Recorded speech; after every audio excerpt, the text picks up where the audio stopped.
Okay. Hey everybody. This is my first time doing this here. Hopefully it works. Trying out all the vectors until I figure out the one that is the most intuitive. So we have only an hour, so I'm going to start so that it can go on the Instagram. So I'll start by calling in the spirits, and of course this is all optional and opt-in. I call out to the ancestors, both yours and mine, all of those who will join us at any time, non-locally, at a different time in space-time. Call out to each of our ancestral helping spirits, those good and true and beautiful ancestors who lived well and died well, those who really hold what it is to be a human, to live in a time and to work with these vast or often subtle as well forces that move through our lives and actually yield opportunity, yield riches, those who knew what it was to figure out how to do this damn thing and actually do it in a way that we now celebrate them and we now reach back into their gifts as a stream of support. I call out to you, true ancestral helping spirits, luminous ones, and I ask you to be here with us now, gather around and hold us in this circle. Help us to do this work in a good way, whatever this work may be in this circle and during this broadcast at this time, and the work that this broadcast may inspire as we go forward. I call out to each of our helping spirits and all the many forms that they take. I ask you to lean in with us, help us to be a little better than we know we can be or fear we can't be. And I call out to specifically those ancient ancestors who can also show up to us as helping spirits, the elements. I call out to the earth, both being below an earth element that flows through us and stabilizes us from within. I ask you to be here and lend even more stability. Help us to be fertile soil. I call out to the fire and I ask you to animate us, to light us up, to help us to be ignited with the passion for why we're here. I call out to the water and the air and I ask you to flow through us and with us. Help us to have oxygen in our blood and nice clear breath and nice strong voices and nice open ears. Help us to be balanced and to move with the flow of what all that comes through in this call may inspire us to do later. I call out to the spirits below us and the spirits above us, to the spirits that are in the center that help us to hold our own centers. And I call out to the spirits of the east and the south and the west and the north so that we may be located in space-time. Call out to the spirits of the land where each of us reside. And I ask you to do what you do so well, which is just your thing, and help us to resonate with that same, our own thingness energy, and just continue to do that and grow in our learning of how to do that in a good way. And with all of those spirit helpers gathered around, I invite you to just rest back into your center, guide your energy back into yourself from wherever you may have left it or sent it or lost it in this day.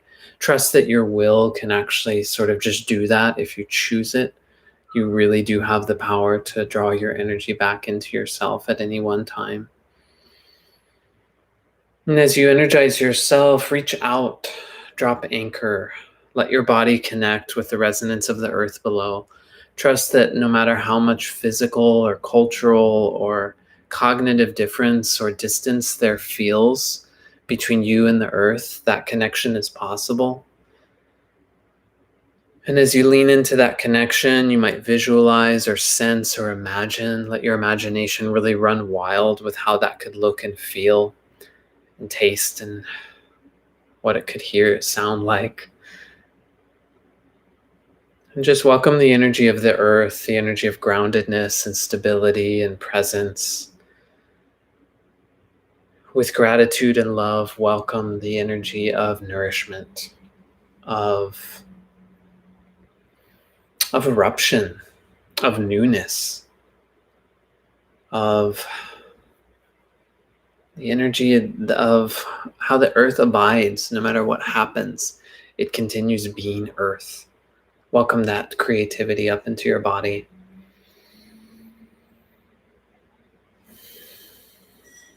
And as you let that unfurl within your bones and your cells and your energy centers, let it cleanse and clarify and release from you anything that no longer resonates with that energy of the earth.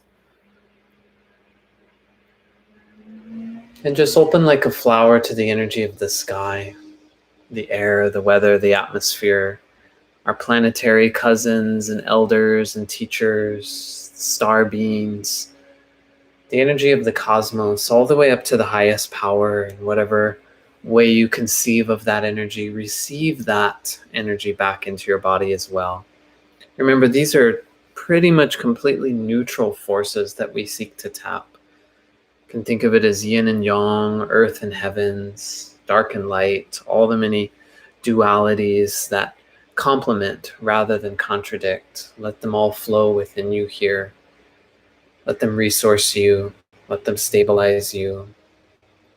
Let them set you up for success, whatever success looks like for you within the span of this call.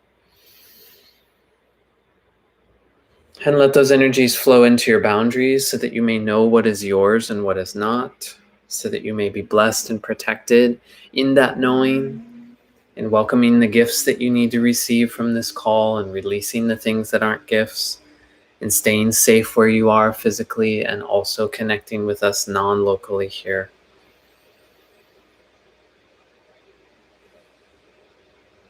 And for all the spirit help we have, I give deep gratitude and honoring and thanks. May what needs to be said be said, may what needs to be heard, and may these proceedings go forward in a way that is good and true and beautiful for all life. Okay, so I'm just going to jump right in. I didn't make notes again. I did update a little bit of my own little ephemeris. So first thing that needs to be said, which connects to some of the transits, is last week I think I misspoke. I think that there is some shyness, some guilt, some weird inauthentic stuff around my ability to receive donations for the work that I do. So I think that every person, particularly white people, I'll speak most specifically to that group. That's the only group that I'll make like an unequivocal unasked for advising towards. But anyone, I think anyone could benefit from reaching into themselves, taking a really good mature stock of what resources they have available to them, and giving some of their resources in a healthy way, in a sustainable flow towards the things that they care about. Because so much of our issues right now is that, the resources are there, they're just not flowing to where they need to go. So, and particularly those of us that have experienced what feels like or what is scarcity in our lives. This is all in the context of Pluto and Capricorn, by the way. There is this, for me, there's been this direct connection between when I actually put resources towards things that I really care about, that makes space for more flow of resources back into my life.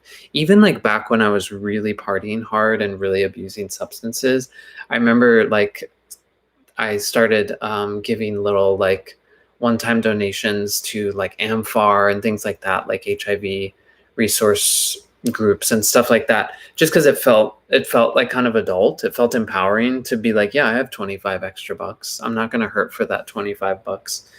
And then they send you a bunch of mailing labels, which is fun. And it feels kind of cute to get a bunch of different uniquely branded mailing labels with your name and address on them. But feels also very analog and vintage now. But that's been my experience for a long time. And so I think that me conflating my ability to receive donations with whoever else you might donate towards is actually kind of not kosher in a way. So yes, please, if you feel called, donate to me. It's just my name on Venmo, alexis-penney, Penney. I think that's on my website somewhere. And please, if you feel called, donate to the organizations local to you. I think is probably the best advice I can give, that really align with your values. The organizations local to you that are supporting the lives of Black trans women, supporting Indigenous sovereignty and land reparations and stuff like that. So that's my suggestion. Don't let my weirdo guilt from last week stop you from doing what you feel like you need to do with your money. And I do think that it's really powerful to give and receive energy for something. I do put a lot of work into this stuff. It's not like how I'm trying to make my living, but I have a lot of resources for that at this point. So I actually am in the spirit of Pluto and Capricorn trining Uranus and Taurus over the next several years and for the few years preceding.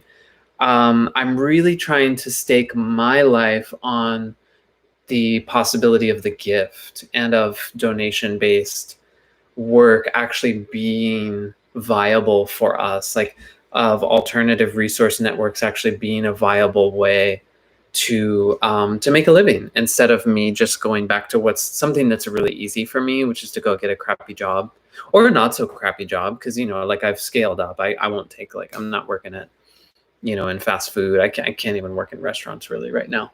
But like getting a job that's not super closely aligned with my purpose, or that's kind of like a stretch. And that's a larger conversation, because your purpose doesn't always need to be the job that you get paid for. It really depends on the person. But I'm staking my life on that, because I think that a big part of my life purpose, my North Node is in Aries, is about embodying potentially like extremes, not extremes so much, embodying a sort of immersive way of immersing myself in my practices. I actually was just looking at the way that I was calculating the North Nodes in Astro, and realizing that if I use the mean calculation, my North Node sits directly on top of Vesta in Aries. So this sense of like my practice, really embodying my practice so that I can then teach it out to the collective. Not everyone's going to need to do that or want to do that or be healthy doing that. So yeah. So that also kind of connects to what I was wanting to mention. Interestingly enough, is when I was talking about Pluto last week, I didn't really talk about Chiron, but Chiron is in Aries at the moment and will be for a little while. Chiron is another one like Pluto who has a pretty long, slow, and irregular orbit. And I think at times in certain signs he'll go pretty quickly. It just depends, because it's a very elliptical orbit to my knowledge. So Chiron entered Aries in February of 2019. That's interesting. To put that in context with what we were talking about the pandemic with the Saturn and Pluto sign-on in Capricorn, is really funny that I forgot that was a thing. And we'll be there until 2026, until June of 2026. So what that means is that Chiron and Pluto right now are in a square. So what we talked about last week was Pluto and Uranus being in a trine, which is an easeful aspect, or at least, and I actually don't really, I think of trines and squares as potentially problematic in almost equally, in that sometimes like a gift, especially in this culture when we're not really given the tools to receive gifts, a gift like here's Pluto in Capricorn, churning up all of that social shadow stuff around money, around carbon, around blood and oil and all of that stuff, all this all the ways we've abused and turned away from the earth, all the trauma that we have around the earth and around paternity and our history, around ancestry, all this stuff churning up from Pluto and Capricorn. Uranus trining that in Taurus, disrupting all of our sort of prior existing value systems, really bringing that revolutionary energy to our money, to our food processes, to the way that we look at our bodies, to whose bodies we value. The trine there doesn't necessarily feel like, ooh, what a gift. It just feels like, oh, this is a really powerful opportunity that I must take. And if I really step into the discomfort of that, I have the opportunity. Like, it's there. You know what I mean? It's just there. In a personal chart, a trine is a little different. Personal chart. But then again, I have, I have Venus trine to Aries, trine to Mars. I have Venus and Saturn trying to Mars and Aries in my personal chart, and it's still not necessarily the most comfortable thing all the time. You know what I mean? It depends on all your different personal placements, but it's it's a lot of fire. It's like pretty explosive and pretty intense. And a lot of people are like, "Whoa, you need to back the fuck up, get away from me." Oh, you think I'm attractive? Like, how about you couch that like 10 miles away from here, because it's pretty inflammatory. So similarly, I don't think of squares as just flat bad malefics. I'm obviously not a Hellenistic astrologer. It's just not where I'm coming from. I'm just speaking from my own experience, basically. So the square happening, but I do consistently feel the tension with a square collectively. So the square happening, a square is a right angle in a chart, or if we're looking at the collective, it's a right angle in the transits as they move around the chart of just the world. And so as they move around the zodiac. And so the square is said to kind of traditionally be that tense place where things are. A square means it's going to be in the same modality, different element. So a trine, same element, different modality. So fixed earth versus plus mutable earth is a trine.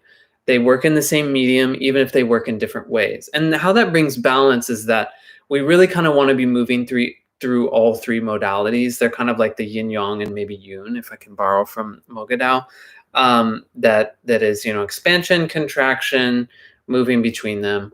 So the square means they're both working in the same way, but in completely different mediums. So Chiron squaring Pluto generally, I think, is the feeling of right now, does humanity have a right to exist? Do we all have a right to be here? Should I just jump off a bridge? Should I procreate? Should I do anything that's not, directly responsive to, in some sort of objective materialist framework, directly responsive to the needs of our time? And of course, the tricky thing about that is, what needs? Is it the needs of the 70 million refugees, displaced across the Middle East and Africa? Is it the needs of the displaced people right here at home, the people that are unhoused in my own town? Is it the needs of Black trans women? Is it the needs of, African people, trans people in Africa? You know what I mean? It's like, where do we go from there? It's huge. So that's part of the fallacy of when we try to force everything into that sort of Pluto reckoning. For me, it's comes from a fear place. So it may be right action, but wrong motivation. The fear steers it aside. Pluto is kind of the god of fear in a lot of respects. And so you can really look at that relative to how this transit particularly is motivating your actions. If you're working with astrology as I do, you're looking for the opportunities that the collective energy is offering you, and trying to move into those opportunities. Let them move through you. Let them call response out of you. So if I'm really feeling into that, it's not going to be a fear place in my mind of, it's going to be more the place of, well, we have to talk about Chiron. It's going to be more the place of, what is my unique genius perfectly suited for at this time? How can that be of service in this sort of churning upwards? And how can that actually be a healing? Because Chiron has a real holding for me in the chart of, and collectively, of the process of healing, which is a process. It moves through many different phases. It has, beginnings and ends. What I think that looks like personally, so let's back up. So Chiron in the chart, Chiron is an asteroid that is said to be the wounded healer. There's a lot of baggage around this. So we have to be careful about how we talk about it. If you really want to dive deep into how this works outside of astrology in a shamanic framework, I would really recommend my teacher Christina's podcast, Why Shamanism Now. There's some really good episodes about the wounded healer. But essentially, Chiron is a centaur that got tipped by a poison arrow. The wound couldn't be healed, so Jupiter made him a god or something like that. How I think, we don't really have to work with that too closely. How I think Chiron really shows up in a chart is that it's a place of sensitivity relative to our childhood. We all have one. that is, I think, relative to the wound of incarnation, that it's actually there's a wound. We tear away from the oneness to incarnate in a body. We're separate conceivably. We're separate physically for the time that we are in the one, that we are incarnate. And then the healing of life, the true arc of it is death. Knowing, like a good death after giving all you can to your life, after really giving your medicine to the world, and growing your medicine, growing your soul, the good death of chiron, to go back into the collective and bring that energy back into the oneness. So because our births are not tended, that tends to be a place of extreme, of additional duress. Like, it's already going to hurt. You know what I mean? Like, in the best of times, in this beautiful utopian shamanic community that we can imagine, where all births and deaths and initiations are tended, the chiron is that place of like, ooh, this is still tender. It's still a little salty, and it's driving me to do new things for my culture. It's driving me to bring medicine out. There's a connection between Chiron and Jupiter. So there's a connection between the Jupiterian aspect of bringing our gifts, socially out into our social framework. But Chiron is very personal too. It's the thing. One of my mentors, Langston Kahn, he talks about like the thing that breaks your heart the most. You have to find the thing that breaks your heart the most to find the path forward and to bring your medicine. Paraphrasing that to the world. I think Chiron is kind of that place. It's the thing that breaks the heart the most. And so what does that mean for us collectively, as Chiron is not just landing in our own chart at the moment of our birth, and that's generationally, because it's a long transit over several years, but also what does it mean with Chiron to be in Aries right now? And what is the opportunity for us to read that? I think the opportunity is to know that all the children being born right now are being born under the threat of death, and without a true understanding. There is no collective story ringing true throughout the collective right now that says, you child, beautiful soul that you are, with all the gifts that you have, you are needed, you are wanted, you are loved.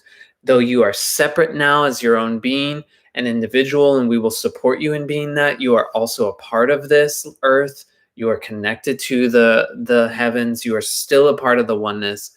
This is a gift. You have brought medicine. Just your presence is medicine.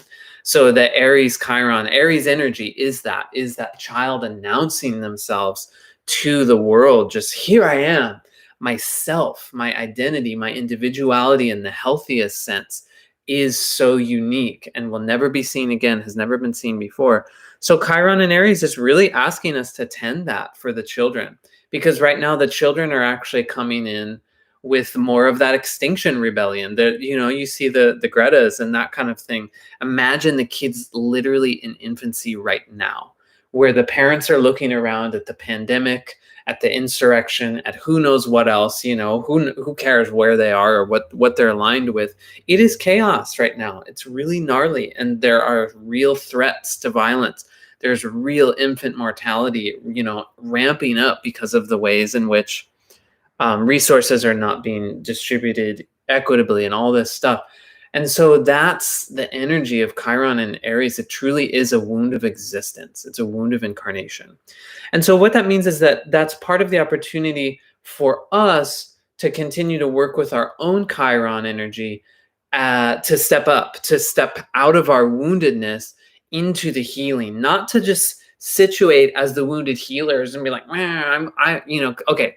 So Chiron and Gemini is my generation.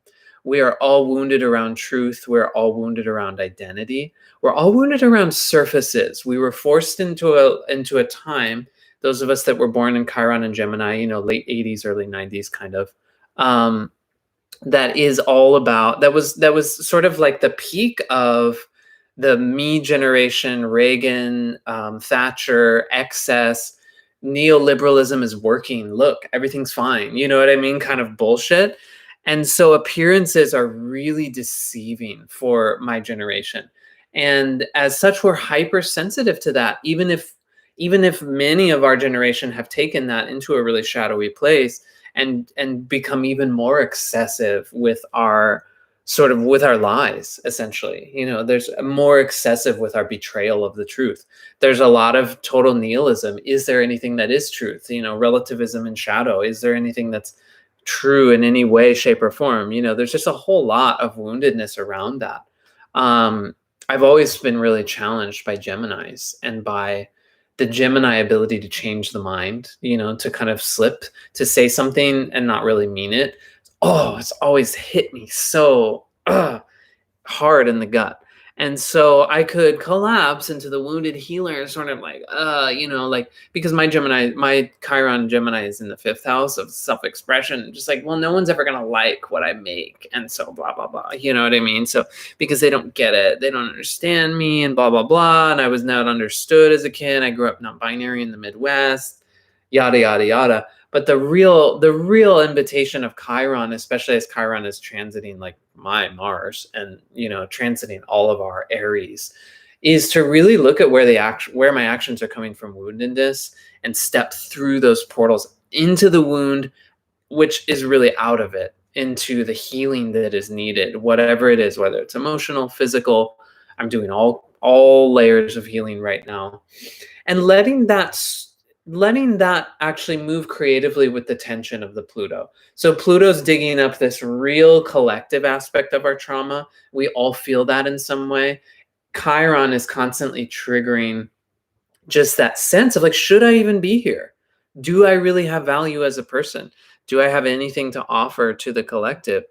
There's been a lot of questions with folks in my life, many of whom are peers that are in the same Chiron generation as me, about whether there's two main polarities.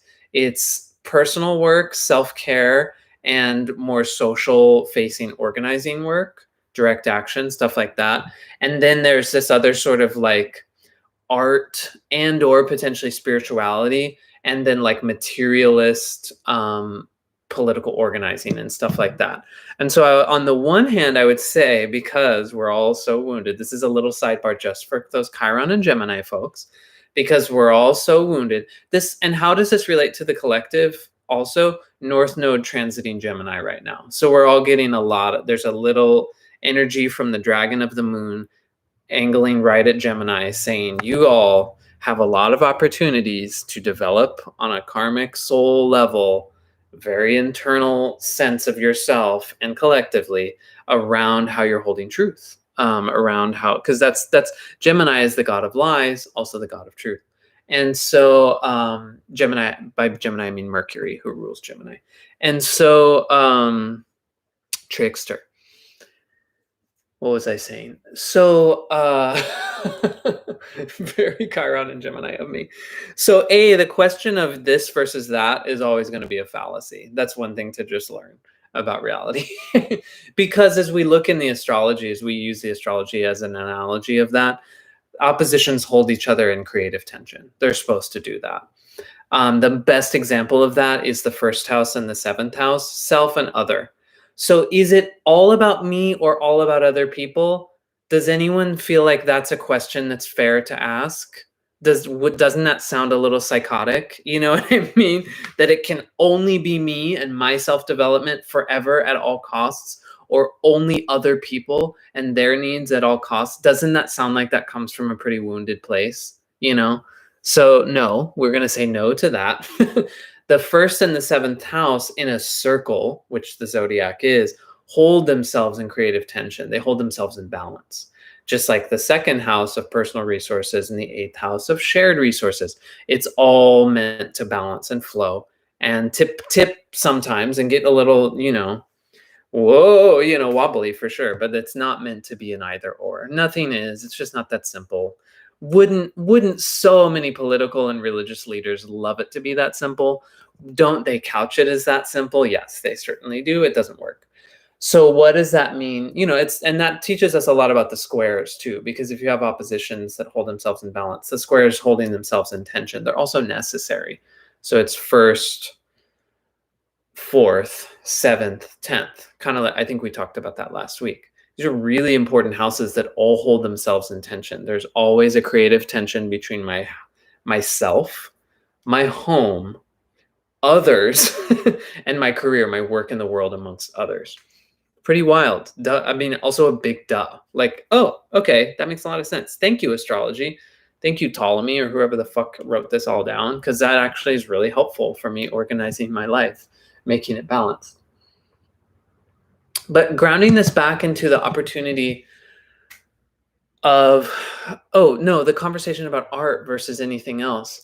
Don't you want to live in a world where there's art? Don't, when your artist friends, be like, hey, I'm really struggling. Here's my Kickstarter. I'm making this thing that's really beautiful that I really care about. Not all of them. Some of them you're like, wow, you've made like 40 Kickstarters in the last 2 years. You need to stop. But don't we want a more equitable world where everyone's art is not necessarily equally, but equitably supported? It's the same thing as when we get in these big conversations about like cis-passing non-binary people versus trans women or something like that. And it's like, I don't want to compete with trans women for space. I want them to have their own space. And I want to recognize that they have particular challenges that I don't have as a cis-passing non-binary person. And I want to recognize that I also need my own space within the collective, and that these things don't have to contradict. This is a big question of Pluto and Capricorn right now, with the Uranus trine in Taurus, is scarcity is constructed, period. There is also true scarcity, and we are so far from a true and honest reckoning of what resources in this on this planet are truly scarce, because even the scientists that are telling us, hey, we can only burn this much more carbon, are not truly reckoning with even the question of should we be burning carbon, period. So we don't really know what's scarce right now. I think we actually have plenty of carbon. I think that's not actually the thing that's scarce. So when we get into these either ors, is my art or, and I can't make art. I have to go and be an organizer. I have to go be and do this, this, and this, and this. I think about this constantly, and it's certainly a tension for me.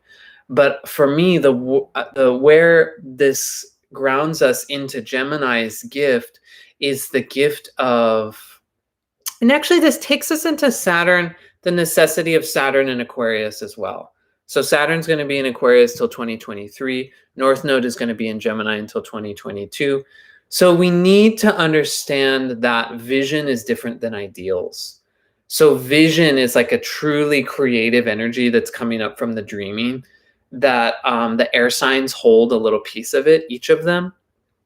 I would say Gemini holds the piece of the vision or the dreaming that is about what we see, just practical reality, what is right in front of us. Because that's really important, because if you have a blindfold on, you're trying to rehabilitate a house, you're going to probably make a pretty ugly, weird house. You might fall down a flight of stairs and die, So we need to see what's in front of us. But if you can only work with what's in front of you, that sort of Gemini in shadow, Gemini in challenge or contraction, then you lose out on a lot of things, because we also need to be able to imagine something else. Libra tells us that we can essentially imagine anything, period. Boom, no restriction. That's great. It's a really important capacity to have. Aquarius is like, no, we're imagining these 5 things. This is the vision. And this is where vision with Aquarius and shadow, especially as we're all being initiated into this Aquarian age in this moment right now, where vision slides into idealism. And that's for me an ideology. And that's for me where vision starts to move into shadow, or constriction, contraction, whatever you want to call it. Imbalance is a better astrological way. You need a vision of what's possible. You need a vision of what's, you need that real, true dreaming, like vision of, the more beautiful world our hearts know is possible, to quote Charles Eisenstein. And then you need the practical reality, and you need to hold those in tension, even if that's technically kind of a trine instead of a square between Gemini and Aquarius.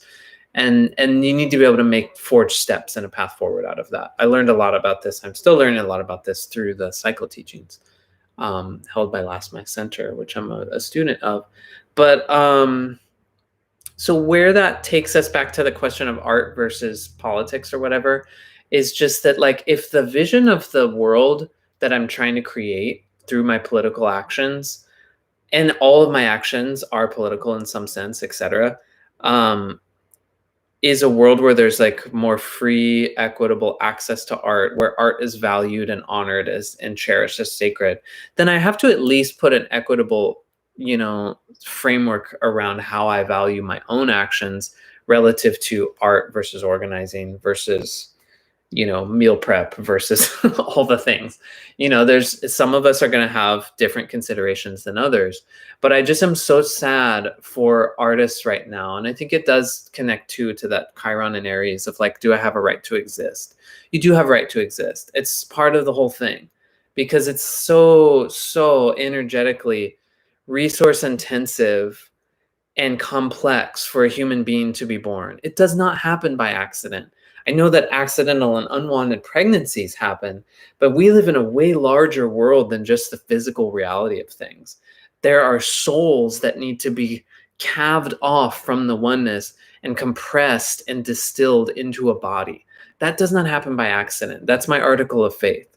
And so I'm choosing to live my life. I'm choosing to let this Chiron transit through Aries be an opportunity so that Aries is really into embodiment, right? We really embody the energy. So I really want to step into the embodiment of health and wholeness and adulthood.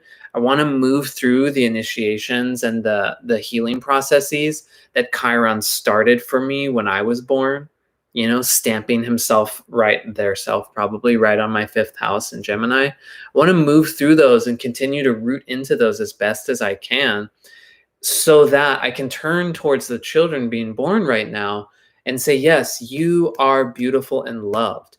And what is the truest, most elaborate opportunity for the Chiron and Aries generation, people like my nephew and my niece who's about to be born and whose birth I get the great pleasure and responsibility of tending spiritually. I think the opportunity for them is to turn around and teach us that humanity actually wasn't a big mistake, that humanity actually was like a cool, wild, dangerous experiment, and that we can sort of steer this ship back, back into harbor, to so to speak. I think that there's a real powerful, and I think it's really beautiful that generation is also the generation being stamped with Uranus and Taurus. Stamped is kind of a bad way to think of it, being gifted with Uranus and Taurus, because they're not livestock. Because it's a similar reckoning and reconciling with value and what is valuable. And like I'm only as, there's this real connection between how I give value to the things that I value and how I receive value back from my culture and from those around me and how I value myself. So coming back into that funny square, I said I was going to talk about Neptune today, and I didn't. Coming back into that funny square is between Pluto and Chiron is when the things collectively that come up trigger the fuck out of your essential childhood wounds, move through the process to deal with it because there's medicine there. There's opportunity there. And that healing is something that you can offer to others. It's not a wound that we are meant to suffer alone. It's a wound that, we are responsible for what's in our body, but then we move out into, that's only a conceptual construction. What we're responsible for has never existed without an intermingling and interdependency with everyone else's shared responsibility. And so there's something really potent about that. I can't even remember exactly why I wanted to bring all that up. So last 20 minutes, let's shift focus. I'll spend probably the next week talking about the Saturn and Aquarius, North Node and Gemini situation. But let's visit that with a prelude by taking a little tour of Neptune, because I'm kind of like starting at the outer fringe of things. We talked a lot about Pluto and Uranus last week, and I'm going to move into Neptune. And this is also really interesting. I mean, it's always really interesting. You know what I mean? Like, it's never accidental. The astrology is really elegant in that it gives us a very finite and sort of contained way in which to look at what's so interesting about each particular moment, each particular season. That's why I love it so much. I can just nerd out on it. Similar to when I'm reading a personal chart, a chart for like a client or my own chart, there's never usually just one opportunity. I think the universe is really generous in that usually when you have a big issue in a chart, you're going to see it several times playing out in different ways. What is my example of that? My example of that is that I'm a double Aquarius with a moon in Scorpio. So that means my sun and rising are in Aquarius squared to my moon in Scorpio. So at a deep internal level, there's a real sense of conflict and tension between my emotions and my real internal sense of self, my psyche, my sexuality, my intuition, and my more social facing external persona and the higher sense of myself, like my dog just made a funny noise, who I'm here to be in this life. Aquarius soaring above everything, looking at with great perspective, being that really visionary energy. Pisces being like, I want to dig in and see what your trauma is, you know what I mean? And like just where's the sexual trauma of this in this canonical Western text? Let me drag that up, that kind of stuff. Scorpio seeking what's hidden. Aquarius being really focused on, sort of the systemic, more like top-down view of things. And then I see the same tension in the fact that I have Chiron in opposition to Saturn in my chart. So the Chiron in Gemini is asked in the fifth house is really asking me, just like my sun and rising and Mercury Aquarius, to use language to express my truth and to express not just my truth, not just what's interesting to me, but like this real deep and essential layer of like who I am is coming out through words. I really do care about my words and they really do affect me if I'm using them or misusing them, whatever, if they're not received well.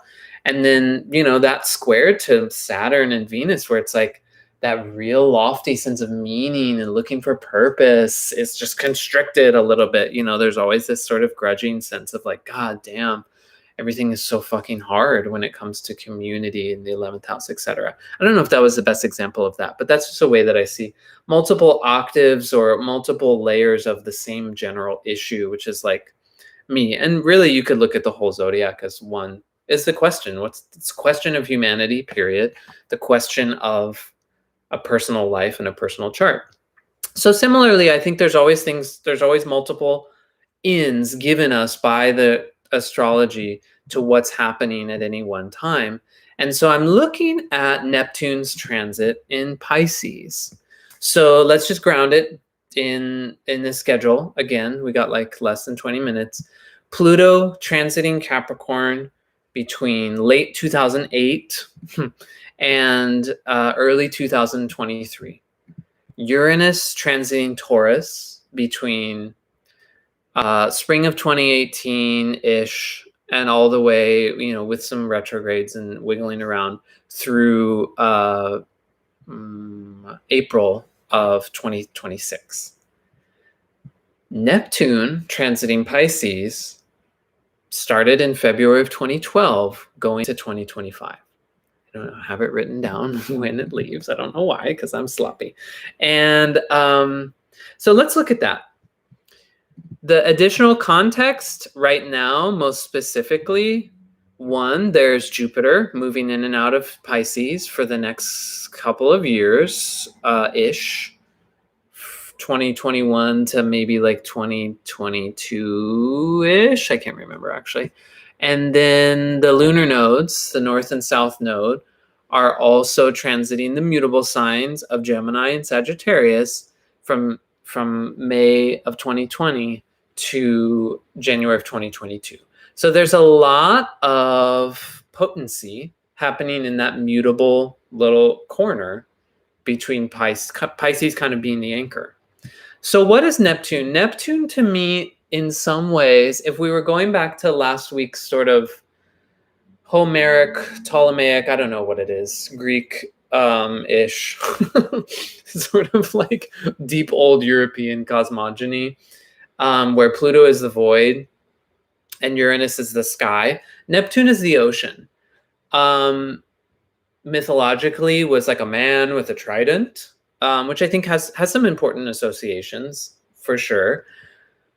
Energetically, very non-binary, very feminine at the same time. So, the ocean herself is this great womb, source of all life, source of cleansing. Everything gets flushed out to the sea. The sea, sort of like a vagina, has all these like capacity for self-regeneration, sort of like a human body, and you can think of the life-giving ocean as sort of this next state. I think of like maybe the Uranus time, lightning, sulfur, gases, you know what I mean? The crust of the earth has not yet cooled enough. There's nothing on the crust. The oceans are all steam, at some point bazillions of years ago. So the Neptune period developmentally is really like when we start to see all the life, all the algae, all the one-celled organisms start to combine into multi-celled organisms and all that stuff. And so it has that promise. Neptune, some astrologers really locate a lot of love, like a higher octave of Venus. And I think that that's quite potent. I think there's a lot there. And just like the ocean, it's big, and it's really hard for the ocean to be one thing ever. So that's one of the most tricky things about Neptune for me, is there's often quite a delusion there in terms of our Neptune placement, where it'll feel like this really big current. And then as it comes out, it's like, but how do I even wrangle with that? Neptune in a chart we often see as a place of certain addictions, because it holds a lot of that watery place where we see a lot of like substance abuse that's usually relative to trauma. Neptune in Capricorn is my generation, and my Neptune, my experience of my Neptune is that I've always been delusional about my power. In the moments when I felt the most powerful, I often had the least power. It was the least appropriate for me to be wielding power in that way. And then in the moments where I felt the most disempowered, it was actually usually the moments where I was actually being invited to hop into power in a really big way, and choked on it, because I had this story, this loop running of I'm not powerful, which is certainly a big part of what drove me into such self-destructive avenues for so many years, with drugs and alcohol and sex and other things, all the fun things that we did. And we did have fun. And Neptune is really can be pretty wild. It's a place of real deep churnings and yearnings and dreams and stuff like that. So what is Neptune in Pisces? Oh, baby, just wildness. And we felt that since 2012, when everyone was convinced the world was going to end on December 31st or whatever the fuck. You know what I mean? My experience of that in 2012 was with Hurricane Sandy, and having these big life-altering spiritual experiences during the time when I was holed up in Casa Diva alone during Hurricane Sandy. It was terrifying. I was having apparitions, experiences, these centipedes stalking me through the house, actually just trying to do whatever they were doing. But I was so delusional. It was like, they're all here to haunt me, etc. So Neptune, can get a bad rap, can be really slippery. How do we ground the opportunity of Neptune briefly? The opportunity of Neptune and Pisces for us in the collective. Well, if we look at it with the lunar nodes, there's definitely some resonance between Neptune and the moon, and the places where that more subterranean sense of myself and my own personal waters start to erupt into expression, whether it's I'm just feeling it or I'm expressing it out. So the north and the south nodes of the moon are showing us where the eclipses are occurring during a certain period, and they are showing us the head and the tail of a dragon. That in some ways it's helpful to think of it as like the soul dragon, the dragon of the moon, that's really asking us for that deeper level of growth, that deeper understanding of I'm not just here in this lifetime one time, etc. And what are the opportunities for me with how the head of the dragon is pointing in Gemini.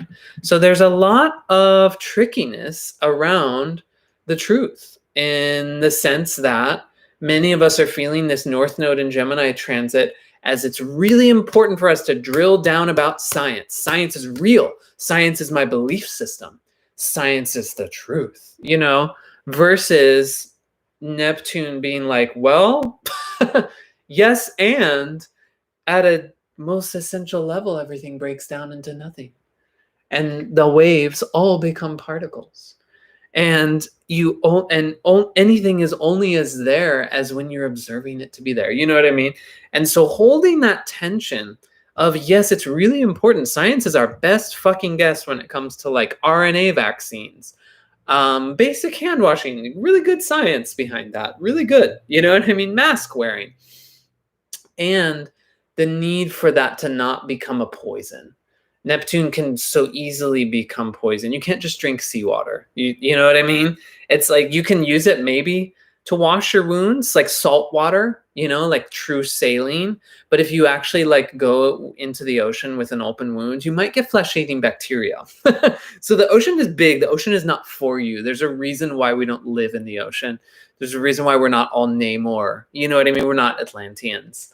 Most of us are not. Some folks kind of are. I'm certainly most of us are not. There's a reason why we are land mammals.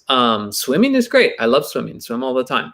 But so there's a need to really ground that bigness in something more healthy, I think, is really what it comes down to. What are the healthy protocols for navigating the sea? It's a real art. And so I would look at that in terms of navigating this movement with Neptune and Pisces over the next, we got 3 more years left of this. A, you look at where Pisces is in your chart, or B, you just feel into the resonance you feel with Pisces as an energy in the world. That energy of release, that energy of connection with the oneness. Where is that calling you into escapism? And where can that actually invite you into better presence? Because unless it's your time in this moment, you're crossing over right now, you're a bodhisattva, whatever, it's not your time to die. It's your time to be here in a body.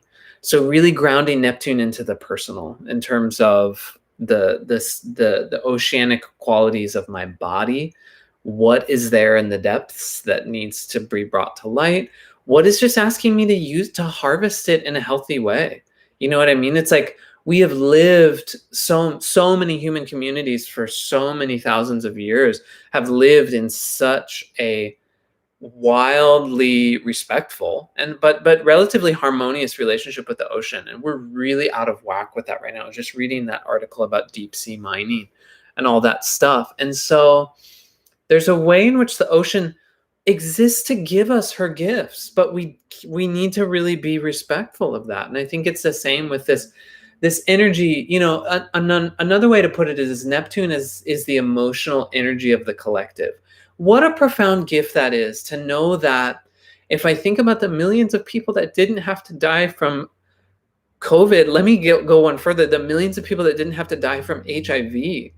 I'm not alone in that. That's such a profound gift, but I cannot let my sense of myself in that collective erase for me the work that I must do.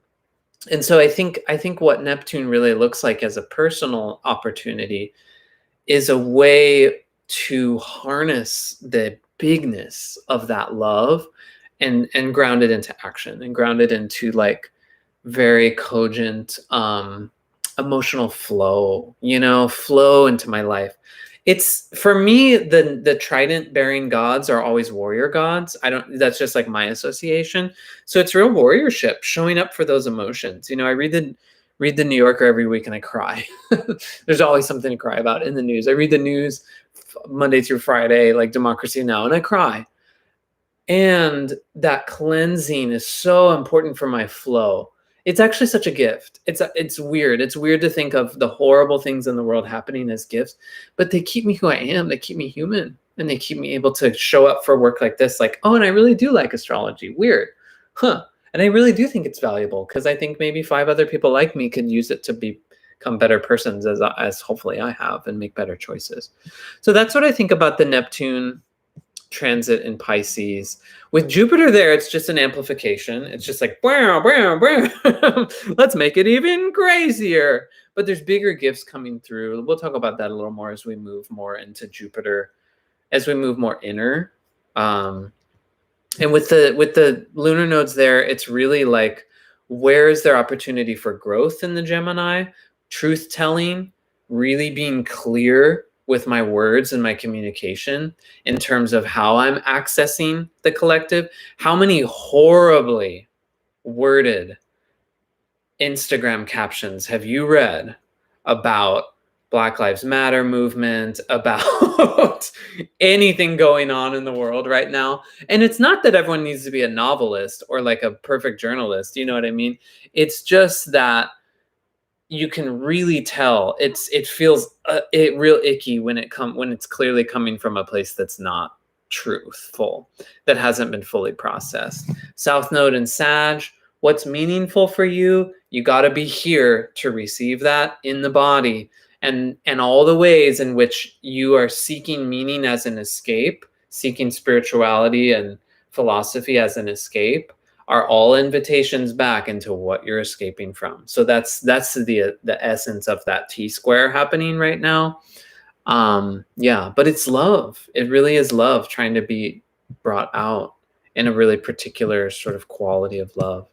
I so didn't get what I thought I was gonna get accomplished done in this video. That's okay. So yeah, donate if you feel called. Thank you so much for being here. I really appreciate those that are commenting and DMing.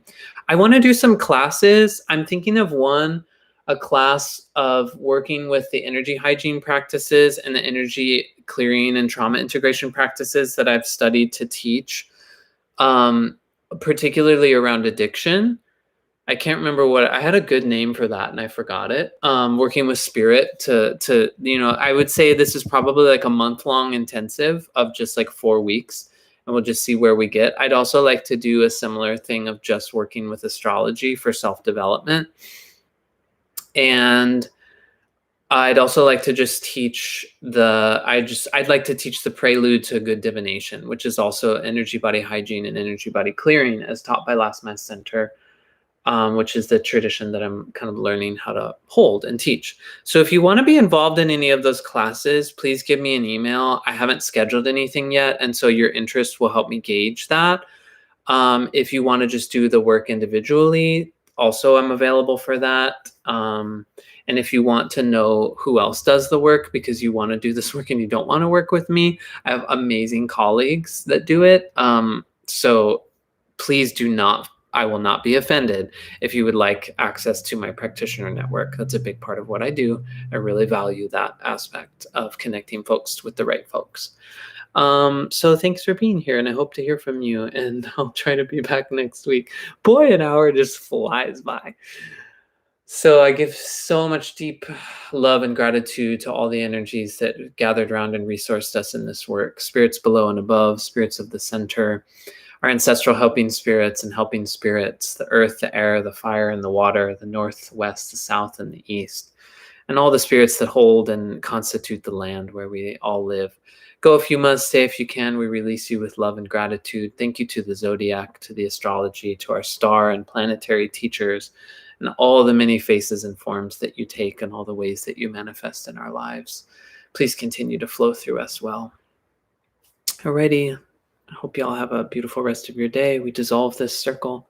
You might signal to your body that you now shift phases and move into something else. Draw your energy back into yourself once you shut that laptop or turn your phone off, and then go and have a beautiful rest of your day.